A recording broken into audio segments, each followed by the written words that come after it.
And we're in, finally. Hello there. Really? I had to. Get your mouth to the Okay. microphone. The light Sorry. came back on. I thought you turned that off. I did. Why did it come back on? I don't know, because you got up and moved. Ah.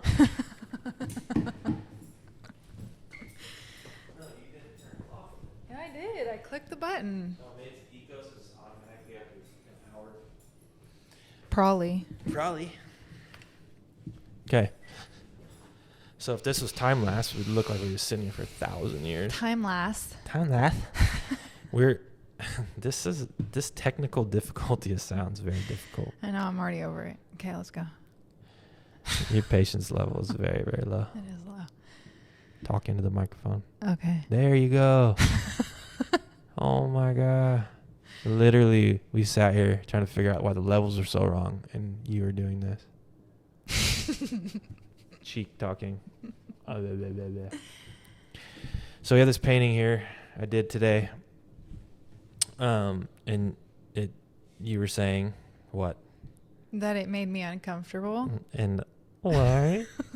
What about it makes you uncomfortable? I don't know. It's just There you go. Strong, kind of creepy, but also your caption. So I wasn't really sure who you were talking about, because I feel like could be all kinds of people. Yeah. Yeah. So maybe the image is of a little kid with a mask on, and he has a gun in his hand, and his hand's up, and he has blood on his hand, and he's a question on his shirt, and then the background has all kinds of stuff, but one of the things is there's like these dead little with feet up, and they're a bullet hole in their heart, X's over their eyes. So just got even creepier. I don't know if that's creepy. It's creepy, I guess. So it's not meant to be creepy. Dark is a good word. Dark, maybe. yeah. Dark. And so part of what I do as an artist is I'm processing emotions. And one of the things that artists in general do for human beings is we all, this goes from music, we help say things in ways that people that aren't artists can relate to and go, I felt that before. Which is like the one with the baseball bat behind people like, Yeah. They get very, I felt that before. Where you have some authority that's looming over you and you're like, you're making me feel all these things, but I got a bat behind me. If you come a little bit closer, I'm going to knock you out. Yeah, but I think that's a different level of painting, because this one is we're going to get to this one, but it's just, I'm trying to give you an example of what, as an artist, I'm doing and what artists in general do for people. And the ones that are good, they say things that a whole bunch of people relate to. They're tapping into the universal human truths. So I'm interested in truth in general when I live my life. And when I paint, it's the same kind of thing. I kind of will have a feeling come up, and then I'm like, what is this feeling? And this one in particular, and lately in the way I'm working, I've been sketching first. And a lot of my paintings, I don't sketch first. I just get to the canvas and stuff just starts coming out. But lately there's been some characters that have been coming out, and I've been sketching more. And this little guy came out, and he's in a painting recently, and there's something like a little kid isn't supposed to have that much darkness, but that the school system brings it out in people. I think it brought it out in me. And then as a teacher, it brought it out in me. And so I reflect back, and I have my own strong emotions about the school system. I was a teacher for 15 years, and it gradually got worse and worse. And it felt wrong, the entire system. And I feel betrayed and tricked by it. And I thought it was, it's like the school system, the high school system. And then like I have the same type of feelings towards my family now. And so, and it's the same, like these narratives these things I was told that I went, yeah, that's right. Okay, this is our tribal rules. But when you follow them to their end and you're like a loyal participant in whatever you were told, and then realize that, number one, the thing you were told isn't true, and number two, the person that told you that isn't as good as they claim to be, and they don't even follow the thing. Mm-hmm. So Malcolm X, in his autobiography, describes the Elijah Muhammad, the Nation of Islam leader who like helped him in prison and became his mentor, and he followed him. And then he realized he was like, years later, he was like, had multiple mistresses. He wasn't as good as he was claiming. Stay close to the microphone. Wow. Sound like Graham. So. Don't do it. Okay, so back to the painting. Yes. We're not talking about the school system one, by the way. We're talking about this one. This is related to the school system one. First of all, this is a kid raising his hand to somebody. You raise your hand where? At school. Oh, see, that's not how I thought that you were talking about your family. Right, but I'm not. Oh. Necessarily. I'm talking about the whole I'm trying to explain it. You keep thinking I'm not. You're getting lost. That's why you go way away from the microphone. You go, what was he talking about? I see you glossing over there. If you're not picking up some, just stay. Wait, I don't get what you're saying. I hate you. I don't understand what you're saying. Okay, just go. No, what am I saying? What are you hearing over there? Go. I'm waiting for your response. I have no response. You're lost. You're lost. This is how it was when you actually were a student of mine. You're just sitting out there going, I get it.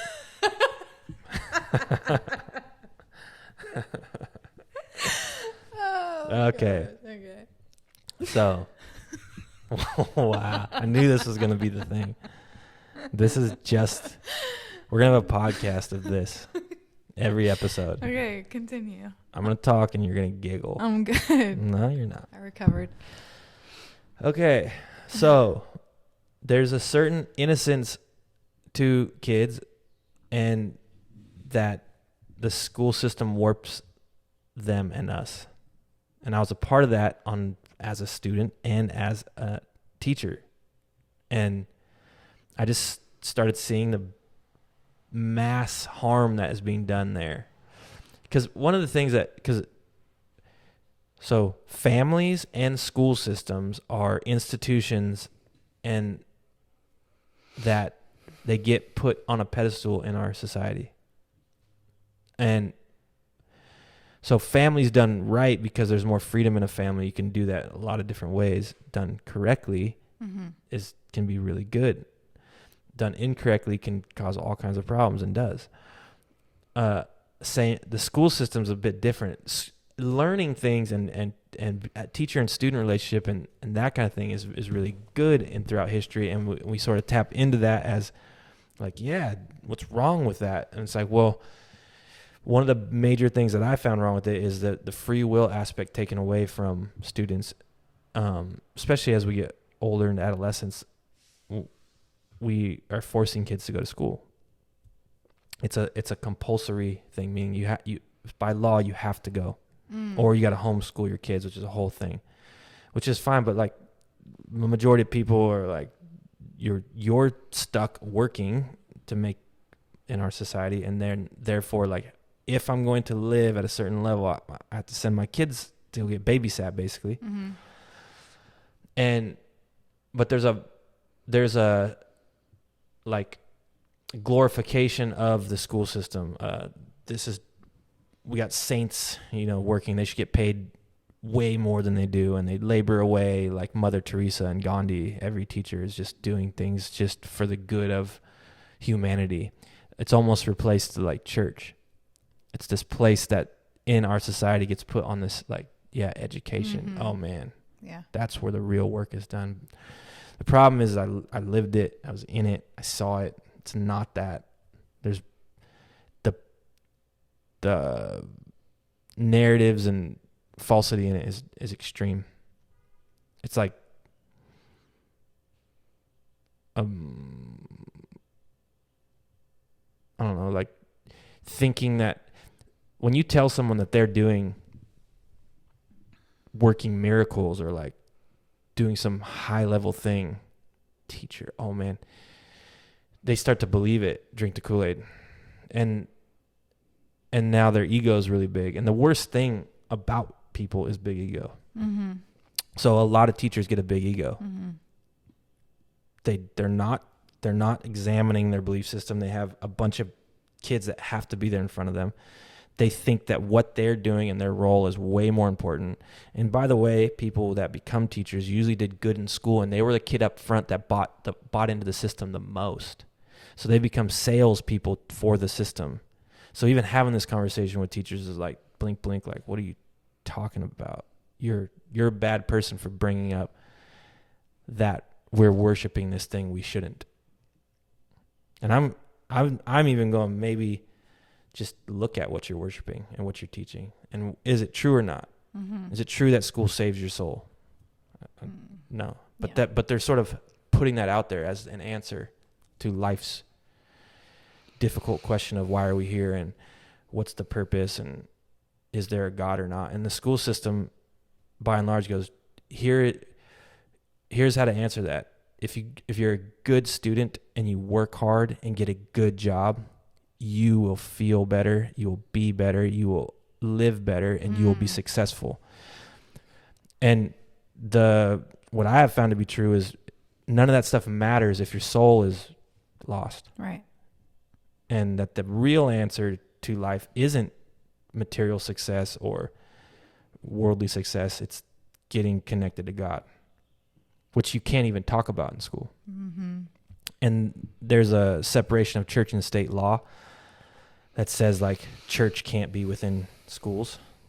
So there's a law that says like no religion sort of here. Sort of what's happened though is that absence of religion has created a new religion. Like there's something like humans have to believe deeply in something. And so you have a whole bunch of people that are grounded in various religious beliefs, but they're not allowed to talk about it. So they had to sort of make up a new thing to teach the people in front of them, the kids. And their mantra is like college, college, college. Like go to school, get good grades, and like obey. And like that's our religion. And I think one of the major evidences of the brokenness of the system is all the school shootings. Like it's not a coincidence that kids that went to these schools go back and shoot the schools up. Now, it's not every day, but it's a high occurrence in our country. And I think that has to do with the feeling that kids have at school in general of like, this place is rotten. Mm-hmm. And what you're selling me is rotten. And you're making me feel less than because I'm not buying into it, or I'm not good at sitting in this desk and like learning mathematics or English from you, who I don't care about, who I don't trust, who like is claiming they're some sort of saint, and I can clearly see you're not because you're barking at us, right? And you're giggling behind backs and you're gossiping. And I mean, teachers are just people, and people are generally not very good. But they're on stage, so a bunch of eyes are on them. And they're putting on this show as if they're saints because they're trying to go like, yeah, I'm a saint. I'm great. I'm good. And they're not. So this painting is like a kid coming back going like, yo, I believed all your stuff. I went out into the world and I got chewed up. Because I think that's what happens with a lot of kids. Yeah. They go out into the world and they get chewed up. Yeah. School didn't prepare them for anything. Yeah. And my claim is it's like, it really isn't supposed to. It shouldn't claim to.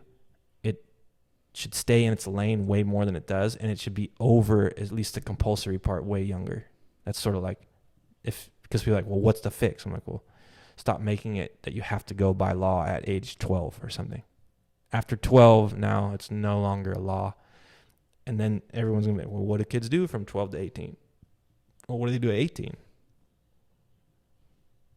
They're expected to go work, go to school. And as a parent, you can be like, yeah or no. Well, maybe have them go work. They could go to school as a choice, but it's a choice. If you hate it that much, then let's do something else. Let's start doing something completely different. And I don't mean go to another school to learn a trade. I mean like actually be productive. And then there's like, well, the child labor laws. Do we want kids working? And so it gets complicated. Mm-hmm. I just think that one of the main problems is forcing kids to do it. Just like you have to be. It ruins it for everybody. And it doesn't matter what it is that you're giving to somebody, and you think you're giving it to them, if you're force feeding them, even if it's the highest quality food, steak and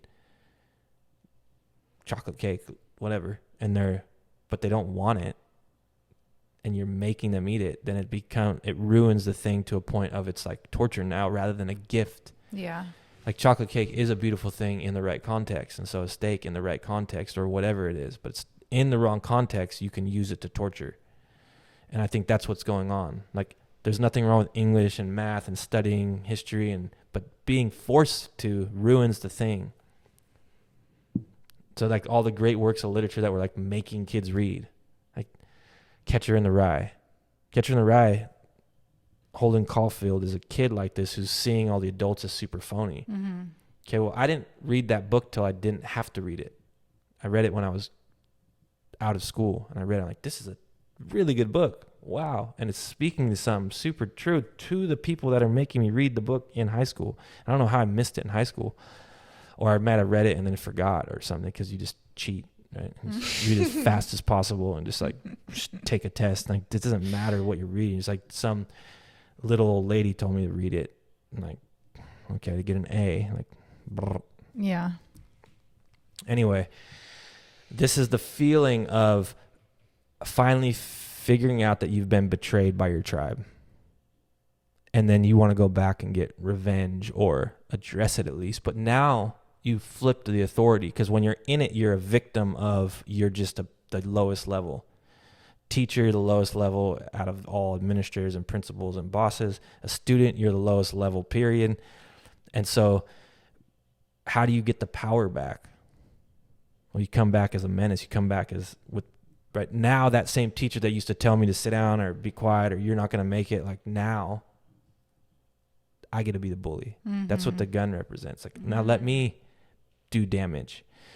It's the same thing with cops when you're in the back of a cop car cuffed, and it's like, like that when you face a power dynamic that puts you as the one with lesser power, it's very, very frustrating.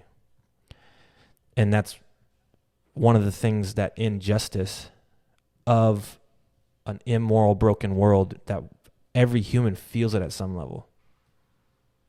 That it feels horrible to be, even our kids and us as parents, like we're bigger and stronger and we're parents. So they're like, oh, why do I have to clean this up? Mm-hmm. Now, again, authority in its proper place is important, but that all authority can abuse it because we're broken and flawed, and we have to protect people from the power that we have. Like when you and I are play fighting and I'm stronger than you and I hurt you. It's like, and I feel bad because I have to be more careful, and you have to be less careful because I'm stronger, bigger. Yeah. So this painting is that it's taking power back. It's not necessarily doing it in a good way, but it's the feeling of, I want to do that. Now, like Eminem, artists like that, like got persecuted because they're like, you're the reason, schools are getting shot up and people are violent. And it's like, he's giving people an outlet. Yeah. It's like talking about it like this as an artist. Me like going, this is what I feel like. I feel like going back and taking revenge on the school system, the one I particularly belong to and the school I particularly belong to. Makes it so that I probably won't, because I'm honestly addressing it here. Right. And giving other people a way to feel it. I'm not sort of advocating for violence. I think the shootings are horrible and the innocent victims. Like, I'm not advocating like to do this. I'm saying you should process the feelings you're having and get to the bottom of it and why, and understand that, oh, broken world, broken system. And this is where I went back to my family. I used to think it was just a school system. And basically what happens in any system, if you're a person that questions the rules of the system, the implied rules or the implicit rules, the ones that are there that nobody talks about but everybody obeys. Yeah. And that's just kind of how I am. Mm-hmm. I kind of find out what the real boundaries are. That's part of the artistry. It's part of, right? That's the gram, right? That I'm trying to figure out what you really mean here. Yeah, yeah. Are you really mad at me, or are you laughing because it's funny and I'm joking and winning you over? Mm-hmm. And I get away with stuff when I make you laugh. Mm-hmm. And I can cuss and flip you off, and how mad are you? And like, it's always that. It's just like, where is this really? So you're moving with me, dancing with me over there. So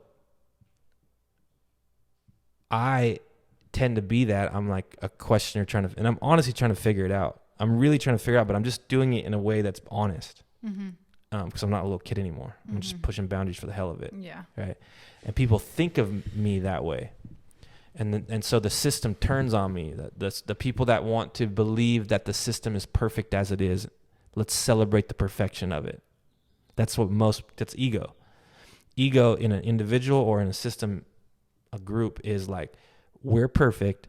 Let's just only find more evidence that tells us we're perfect. And let's exclude all evidence that says we should grow here or we should change here. And so in the school system, I was like, oh, this is like a democratic place that believes in fairness and justice. Like, they have really lofty writings in the school system, if you look it up. But like, if you bring that to the people that are in it participating, they're like, what are you doing? You troublemaker, stirring the pot. Like, why are you bringing this stuff up? We're good. Let's celebrate how good we are. Quit poking holes in that we aren't good. And it's like, well, how are you going to get better if you don't think that there's room for improvement? So in a family, same thing. I go, wait, maybe you didn't parent us quite right. And maybe the rules of this family, which are be quiet and hold non-confrontation and non-conflict up to the highest. Let's not talk about things that are uncomfortable. Let's pretend everything's all good, or let's just not talk about things that are obvious elephant in the room.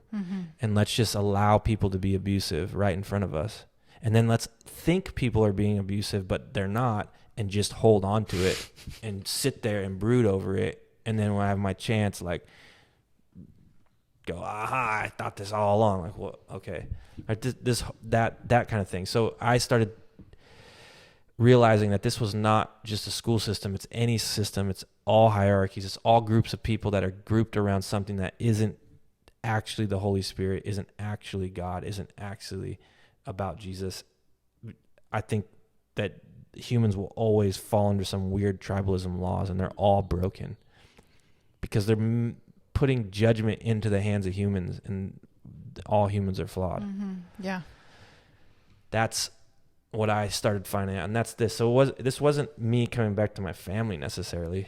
It's just what happens to a person that feels betrayed, understands they're betrayed, and goes, oh, I want to come back. I'm going to come back now and show you what it feels like to have your power taken away.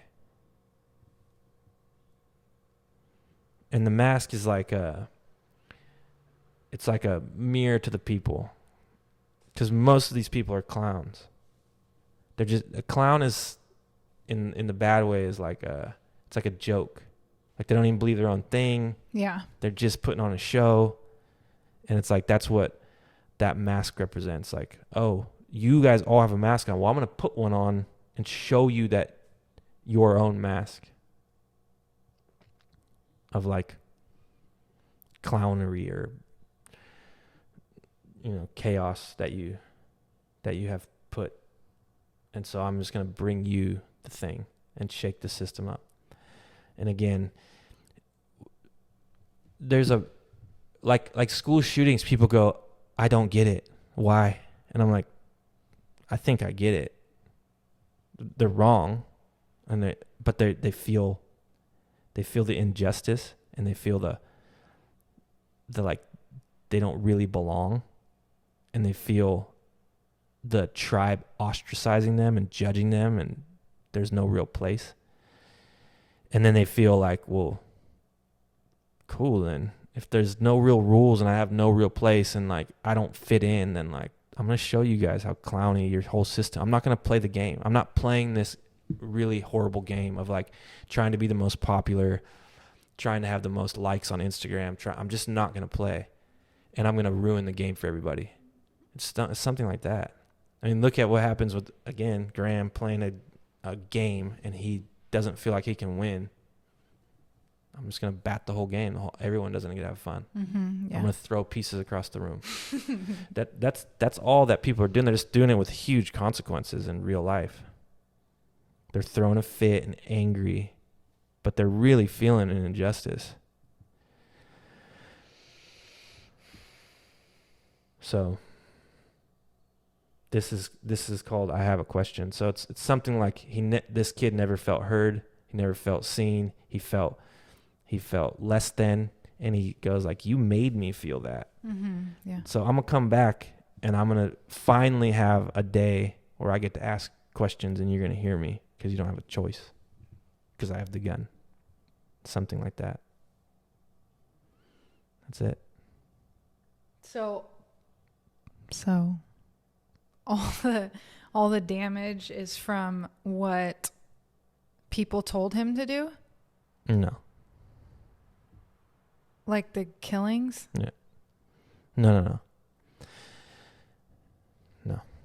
The damage is from revenge. Oh, I see. The damage to others. The damage is already done to him. Because he followed what they told him to do, and it didn't work out. Yeah. Okay. Right? Like, go just get A's and go get a job, and like actually come back and be a teacher too. That's what I did, right? That's me. That's my story. My story is I was a good student. They gave me a bunch of kudos for being a good student.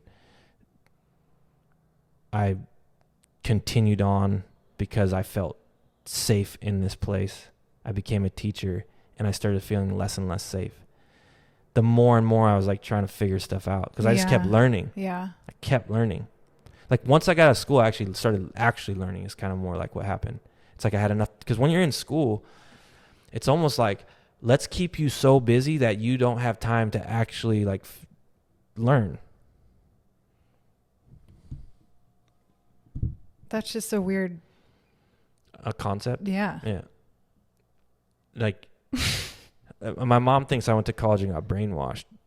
And she's silly and has no idea what she's talking about. But what she saw was me come back, and after a couple years, what happened was like, oh, I know how to read, and I know how to like find information and I know what they teach in school now. Like, so it's like, it takes the mystery out of it. This is a person that's never been to college, has never really learned anything on her, right? So she's just like scared of it and listens to like Rush Limbaugh for 30 years. It's like, she's getting brainwashed, thinking I'm getting brainwashed, right?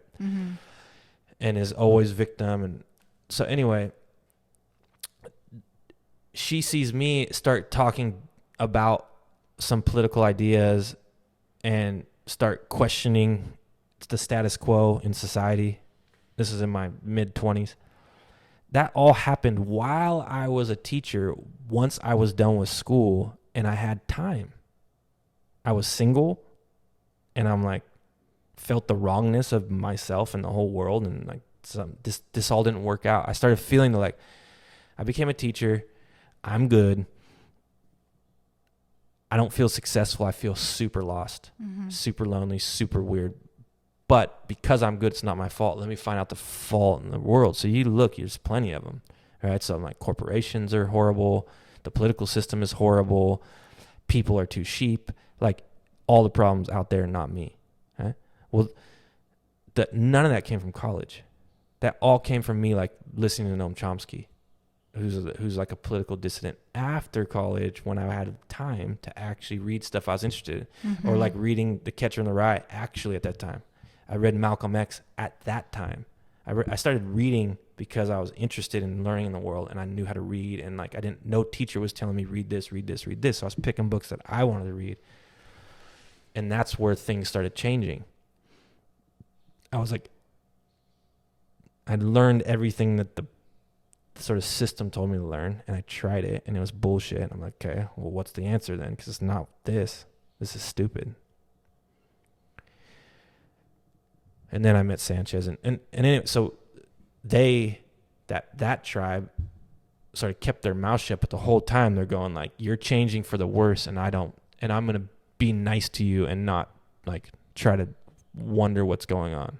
Like straight assumption, not did you get brainwashed? Where did you learn this? Like, where did you get this from? Where like just talk about it. Like, how come you think this now? What did you used to think? Yeah. None of that. Just straight like, I heard something that you said, and I'm going to make a narrative up and then hold tight to it and never bring it up to you. So and even so far as like another part of their narrative is I can't bring it up because he's crazy. Like, you get it? Like, it's like, so like there's no place. The narrative is all to protect their own ego. Yeah. So this goes back to my family going, oh, like another painting that might come out is like a bunch of people sitting around. They're all like little monsters, and they're like trying to have an intervention. You know, an intervention, right? Or like the family gets together to get that drug addict or whatever. So, or like the son who's coming back. What's that? Or the son who's coming back. Yeah, whatever the intervention is. I don't know what they would call me, but the lost tribal member. And they'd be like, we're going to intervene to try to save you. And I'm always like, I wonder how that would go if like they are the monsters. And because a mob of people can like, I mean, they used to have like lynch an innocent person. Do you have an appointment, dear? Yeah. With what? Sanity? Coming to pick up the middle finger. Oh, what time? At 2. Oh. It's almost 2. Almost. Do you want me to stop talking? No, mid? I was You just checked your phone in mid. I know. Mid. Clients. Okay. We're important. We could be done since you just maybe just okay, totally, wait. So I need like a quick. There's nothing quick that comes out of my mouth. Couple minute, just like rundown. Why don't you run down what this means No, after hearing all that? I didn't paint it. Yeah, but you heard what I just said for the last hour and a half. I did. And? You do it. I just did it. I know, but like I need like a commercial. You figure out. I don't talk in commercial sound bites. Well, like I don't even know. I automatically go, you're putting a weird limit on it. No, I'm not. Yeah. In 30 seconds. We got 30 seconds there, Tim. What do you have to say about this painting? Yeah. Okay. That's what you want me to do. Like micro machine speed auction talk it. Never mind. It's a painting that I painted. I had a bad feeling and I painted it. And I don't always have bad feelings, but I have bad feelings. I have a very strong negative or uncomfortable feelings about my family and about the school system. Mm-hmm. Those two places, and for a very similar reason. Mm-hmm. Yeah. It was the tribe I identified with, and once I started like trying to make the tribe better, that's one way to put it. Like, go, hey, wait, there's something going on here. Does it feel right? Does it sound right? Does it look right? What do you think? Even bringing up, hey, what do you think about this? I get accused of like being bad, different, bad, a horrible weird troublemaker, weird, psycho, crazy, insane, narcissistic, whatever. And And to me, that's just like a beautiful example, an example of that's what you have to do if you don't want to have to actually engage in something. Speak up? No. If you say something to me like, hey, you're saying like a lot or something on when I'm talking, right? Yeah. And I don't want to address that thing, then I could just be like, you're an asshole. F you for saying that. And you're crazy. You don't know what you're talking about. Yeah. I don't say like a lot. That's you, actually. You're projecting. You're a narcissist. You're nuts. Anything to dismiss the credibility of the claim rather than looking at myself, playing the tape back and going, oh, you're right. I do say like a lot. Yeah. That. Yeah. It's that. Yeah. That's what happened to the school system. That's what happened with my family. And it's like the price of following truth, following God, following Jesus. And it happened with your family. It's not just it's happened with a lot of people. Yeah. But the people that have stuck around, they're like, oh, and everyone's sort of gotten better and closer to God, and cool things have happened because of it. Like the art gallery we're sitting in. So it's like, something like, 10 years ago and God's like, count the costs when you follow me.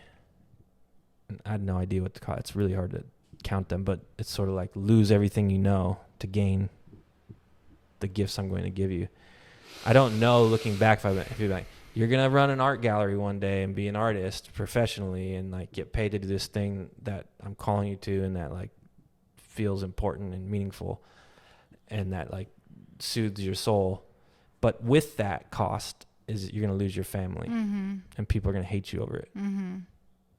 Oh, I don't know if I would have been like, sweet deal. I might have been like, nah, cool. I mean, I picked it, but I didn't know what I was picking necessarily. We could be done. But you made the right choice. Thanks, babe. You didn't always think that. Many times you didn't. You didn't always think that. That you made the right choice? Yeah, just following God? Yeah. When?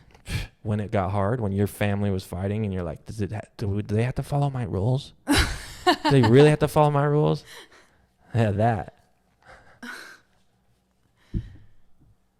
Yeah. Yeah. I get it. So, what's my answer always been to that? They're not your rules. They're not my rules. I didn't make them. But they're the right rules, and it's weird that people call them our rules. Yeah. Well, that's just, again, it's that same like dismissive clap back. They don't want to see how like mathematically clear and clean. Like, you lied to me and it hurt me. I wish you wouldn't lie to me. And they go, I was trying to protect your feelings. Who are you to say that? Lying is fine. Yeah, like what? No. Yeah. Lying isn't okay. I know. It's that simple. It's like weird that it's hard for people to grasp though. It is really weird. It's also not weird too. It's like, again, the ego is very, very strong. And when you've spent your life trying to protect that thing and it's all you know, that sort of unconscious, like, no, I'm good. And anybody who questions that goodness, they're out of my life somehow. They're bad. The good people basically know that I'm good and they co-sign my goodness. And the bad people are the ones that don't see that I'm good. That's sort of how simple. I mean, back to the school system, there's been a zillion kids that go, that teacher doesn't like me. It's like, no, they actually don't care that much about you. You just are an asshole little kid that misbehaves and they get you in trouble. Yeah. Try fixing your behavior. Right. But the kid doesn't, they just go, he doesn't like me. It's like, you just got it wrong. You just are in the wrong, like, complete viewpoint of the situation. And you don't want to look at how bad you are. So what's a better explanation? Mean, bad teacher doesn't like me. Yeah. instead of I might be an asshole. Mm-hmm. I might be hard to deal with. Mm-hmm.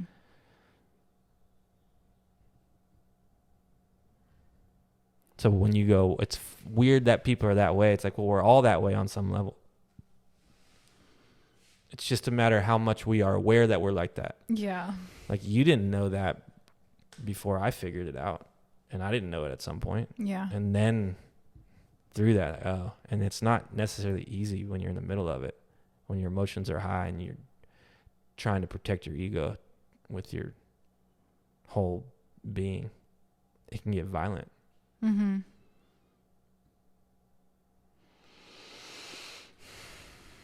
So these people go run to their room, throw a fit, and don't come back because they're adults and their room is their house. So we have to tell our kids about the grandparents that run away. Don't tell them I run away. That's what you did. Yep. Good. We've been done for days. That's This is all just like B-roll, nothing. I know. I kind of like it. Just that the pressure's off. Yeah. Yeah, this is our podcast. Every Tuesday. Every Tuesday. Because we slow. Maybe this is why he wants us open on Tuesdays. Maybe. This is a new thing. Maybe not. We'll see how we feel when we're done. Okay, bye. Okay, bye.